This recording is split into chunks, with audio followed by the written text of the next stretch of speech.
Dink jou 'n bietjie in hierdie volgende toneel in. 'n Kind staan voor 'n pragtige huis, amper soos 'n toneel uit die bekende verhaal Oliver Twist deur Charles Dickens. Die seun is honger en al 'n bietjie vuil van die hele dag se stappery. Hy klop aan die deur. Die pa maak die deur oop en sê: "Haai my kind, wat soek jy daar buite? Kom in, kom eet iets en laat ons jou gou skoon kry. Wat soek jy daar buite?" Ek wonder hoekom leef baie Christene dan, asof hulle buite staan en klop. Hulle bid asof God dalk sal luister. Hulle leef asof die genade dalk sal hou.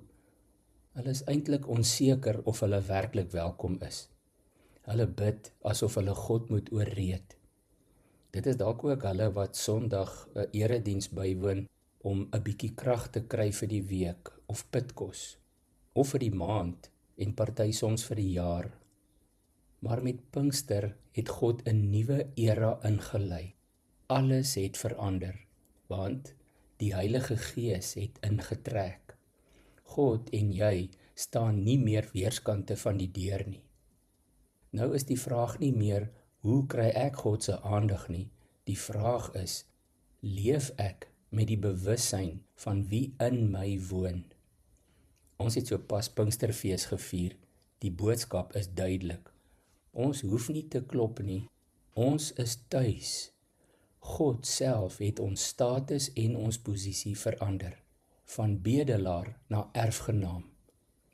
Hierdie groot waarheid is gebaseer op die beloftes van Jesus Christus self. Onder andere waar hy in Johannes 14 vers 23 gesê het: "As iemand my liefhet, sal hy my woorde ter harte neem, en my Vader sal hom lief hê, en ons sal na hom toe kom en by hom woon." Dink ook weer 'n bietjie terug aan daardie eerste uitstorting van die Heilige Gees in Handelinge 2. Was die apostels dieselfde as voordat dit gebeur het? Hoe het hulle lewens verskil daardie middag teenoor hoe dit was die oggend, die vorige aand, toe hulle bang was en die deure gesluit het? Hulle het sagte gebede gefluister. Maar nadat hulle deur die Heilige Gees vervul en bewoon is, preek en getuig hulle met ongekende vrymoedigheid en dapperheid. En ons, ek en jy, waaraan word my en jou lewe geken? Kom ons bid saam. Here, baie dankie vir hierdie wonderlike waarheid, dat U met Pinkster die nuwe era, die era van die Heilige Gees ingelei het, en dat ons nou U kinders is, dat ons en U aan dieselfde kant van die deur staan, binne, dat ons nie van buite af hoef te roep of te klop, of U aandag te probeer kry nie.